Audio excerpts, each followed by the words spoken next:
بسم الله الرحمن الرحيم.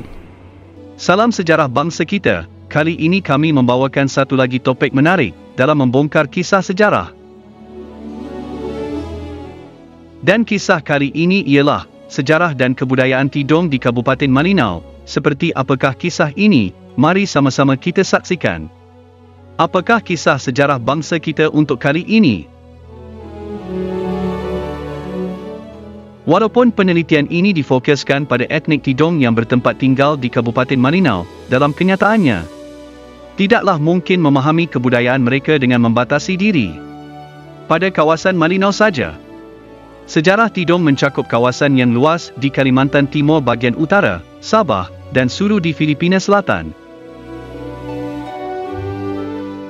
Laporan ini diawali dengan pembahasan mengenai komen etnohistori, sejarah yang saling berkaitan antara kelompok-kelompok anak suku Tidong dalam konteks keseluruhan, yang mencakup kawasan yang dalam bahasa Inggeris disebut North-Eastern Borneo, Kalimantan bahagian utara yang meliputi Kalimantan Timur dan Sabah, dan Sulu di Filipina Selatan. Sesudah itu, baru dilihat secara lebih khusus tentang masing-masing etnik Tidong di Kabupaten Malinau, khususnya tentang populasi, asal-usul, bahasa atau linguistik dan dialek, mata pencarian, peranata sosial, religi dan agama, bentuk-bentuk kesenian, upacara adat, serta artefak dan ekofak sejauh ada.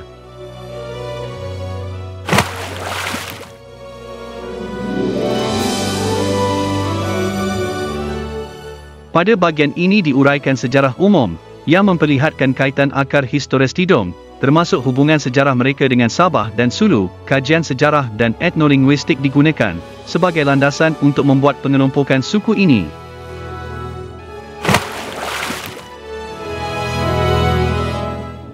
Latar belakang historis yang kabur dari etnik Tidong menimbulkan pertanyaan bagi banyak orang, tak terkecuali ahli sejarah. Kekaburan latar belakang ini menimbulkan kebingungan mengenai identitas dan nama suku, etnonimi, Tidong. Orang Tidong menyebut nama etnik mereka sebagai Tidong, yang berarti bukit atau gunung. Beberapa sub-etnik menyebut Tideng atau Tidong. Perbezaan bunyi vokal itu tidak menimbulkan masalah, kerana pada beberapa sub-etnik Tidong memang biasa terjadi pertukaran vokal I, O, U. Ada juga versi yang kurang popular, yang menyatakan bahawa nama Tidong berasal dari seorang leluhur zaman dahulu bernama Aki Tidong. Namun tidak diketahui apa pun mengenai keturunan dari Aki Tidong tersebut. Penjelasan yang cukup menarik datang dari Tidong Malinau. Menurut cerita, leluhur Tidong Malinau dahulu bersatu dengan orang Lundai di Ulu Sungai, dengan kepada suku yang berpengaruh bernama Uve Semaring. Mereka mendiami anak Sungai Mentarang. Sesayap ulu, yang disebut Tideng, yang berarti pegunungan dalam bahasa mereka. Nama etnik Tidong diperkirakan berasal dari persekutuan tersebut. Tidak pasti apakah Uve Semaring adalah nama seorang tokoh aktual atau sebuah tokoh legenda. Namun namanya sangat tersohor dan dikenal di kalangan Lundai, Tidong dan bahkan Brunei, Okushima. Cerita ini dapat menjembatani jurang dalam pengucapan dan pengertian mengenai etnonimi suku Tidong.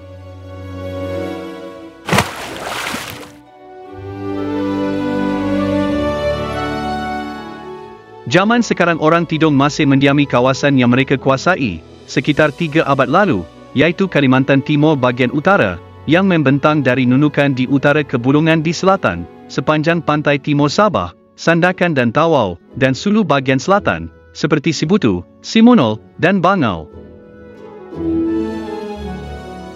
Di luar kawasan tradisional tersebut, orang Tidong juga dapat dijumpai di Pantai Berau, Kutai Lama, Sangkulirang, Sangatta, dan Anggana. Ada juga sejumlah migran Tidong yang mendiami Pulau Tidong Besar dan Pulau Tidong Kecil di Teluk Jakarta. Di Kuala Penyu Sabah Barat, terdapat etnik Murut yang disebut Tenggara atau Tengara. Suku-suku tetangga mereka menganggap mereka sebagai turunan Tidong yang bukan Islam. Bahasa mereka lebih dekat dengan bahasa Tarakan. Menurut cerita, Pulau Tarakan dulu pernah disebut Tenggara atau Kampung Raja Tara, K. Dalam wilayah yang disebutkan di atas, jumlah populasi Tidong bisa mencapai 70,000 jiwa. Jika bulungan yang sudah tidak mengakui diri sebagai Tidong dimasukkan dalam kelompok etnik Tidong, maka populasi Tidong seluruhnya bisa mencapai lebih 100,000 jiwa. Narasumber di Maninau mengatakan bahawa etnik Tidong terbagi dalam beberapa sub-etnik yang nama-namanya sesuai dengan daerah tempat tinggal mereka.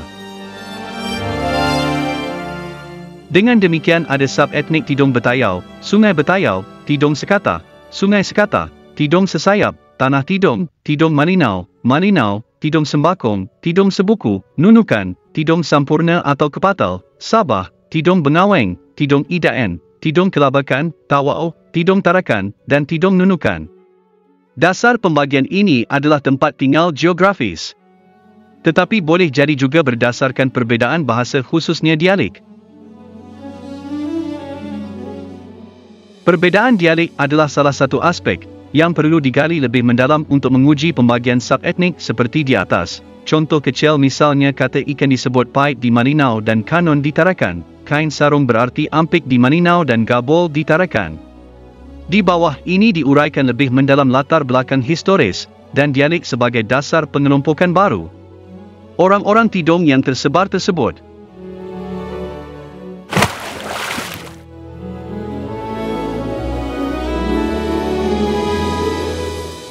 Menurut Okushima dalam sebuah cerita lisan, Oral History, dikatakan bahawa nenek moyang orang Tidong berasal dari lembah Kinabatangan dan sebahagian dari Sipitang, Sabah Barat, Talisayan, Mindanao dan sempat menyebar ke Morotai, Halmahera.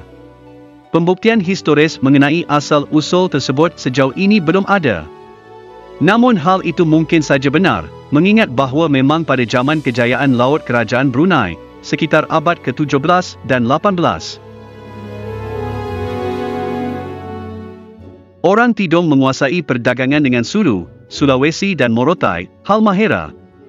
Menurut Nichol, 1980, kerajaan Brunei mengorganisir tentara-tentara Tidong di pantai timur dan tentara Bisaya di pantai barat.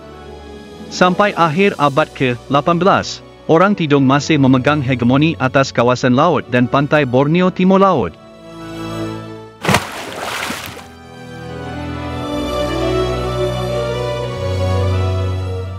Orang Tidong yang mendiami wilayah tradisional mereka, umumnya berbicara bahasa Tidong.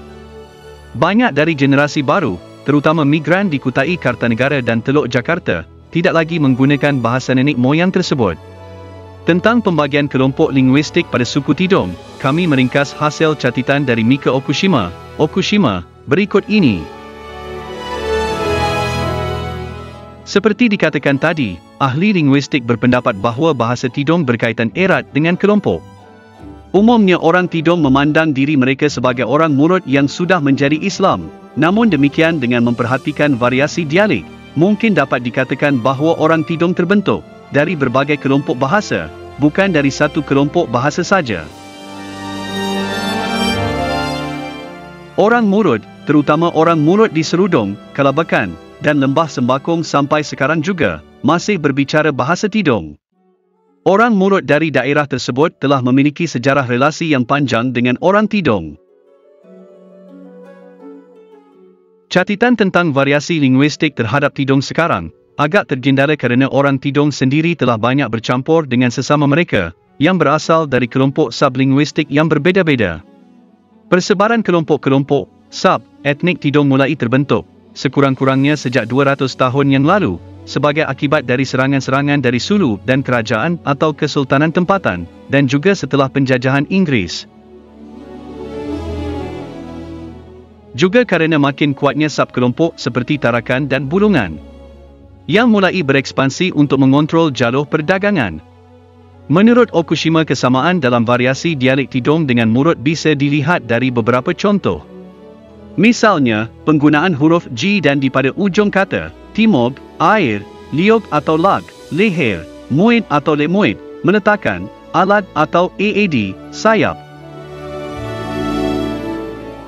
Selain itu ada juga penggunaan vokal, huruf hidup, yang dapat saling dipertukarkan di antara kedua kelompok suku, seperti Kaiwon, Kaiwon, Kiwon, Kiwon, malam, atau awalan, prefix, seperti Y, I, E yang ditambahkan pada nama, I berayu di Tarakan. Beberapa kata yang cukup berbeza antara kelompok seperti burung dan ikan juga berasal dari Tenggalan atau Murud.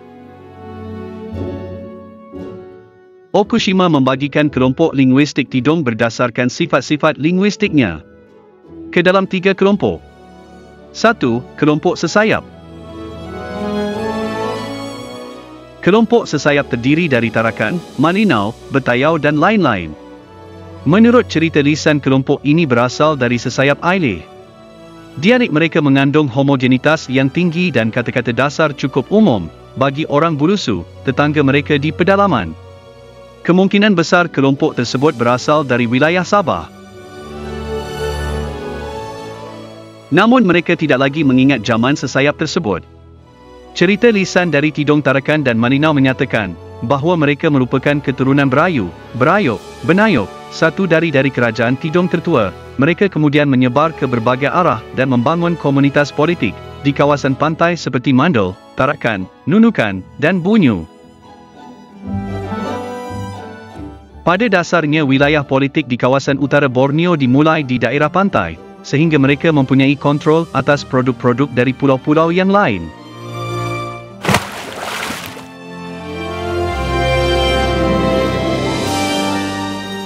Pada umumnya orang Tidong memandang Tarakan sebagai salah satu dari pusat politik dan kebudayaan mereka, terutama kerana pengaruhnya, hegemoni, yang panjang atas daerah lain. Nenek moyang mereka pindah dari sesayap ke Tarakan kerana wabah penyakit. Nama Tarakan diambil dari nama raja pertama Aitara, atau Aitara, yang tidak lain adalah cucu Raja Berayu. Dipercayai bahawa orang Tidong sudah ada di sana sepanjang 26 generasi. Penguasa Tarakan sering mengirim misi ke daerah-daerah tetangga, seperti Sesayap, Kayan, Sembakong, Nunukan dan bahkan Berau, Sulu, dan Sulawesi. Salah satu misi adalah membangun koloni di muara Sungai Kayan, melalui perkahwinan dengan orang Kayan. Kelompok campuran inilah nanti akan kita lihat lebih jauh, yang membangun kerajaan atau Kesultanan Bulungan. Para bajak laut yang pada masa itu sering menyerang Sulu dan Mindanao kemungkinan berasal dari Tarakan, atau kerabat dari orang Tarakan ini yang mendiami pulau-pulau lainnya. Kekuatan Tidong tersebut dapat dikalahkan oleh serangan balik dari Sulu dan Maguindanao. Hilangnya kekuatan Tarakan berakibat serius bagi perekonomian kerana perdagangan tidak dapat dikuasai lagi. Mereka pun kehilangan lahan pertanian yang baik. Pada waktu yang sama, Bulungan memisahkan diri dari Tarakan dan kemudian menguasai daerah-daerah sekitarnya. Kerajaan Bulungan berhasil mengusir para pedagang Sulu dan Melayu, serta mulai memonopoli hasil hutan dari wilayah pedalaman yang luas.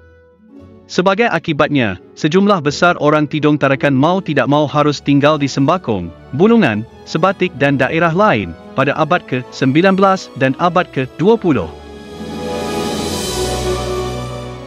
Sampai sekarang dialek Tarakan masih menjadi lingua franca untuk semua kelompok Tidong. Namun dialek Tidong Tarakan telah kehilangan beberapa ciri aslinya yang pada grup lain masih dipertahankan, misalnya glottal stop dan pembedaan antara R dan L. Nampaknya ini kerana adanya kontak yang panjang dengan Melayu, terutama orang Sulu dan Bajau. Beberapa karakteristik leksikal dapat berfungsi sebagai penanda bagi kelompok ini. Tendulu, tangan, disebut engon atau engan pada kelompok Tidong lain, dan kemagut, kanan, disebut bejit pada grup lain. Kata manok, burung, di Tarakan disebut pempulu, di Sebatik dan Kelabakan.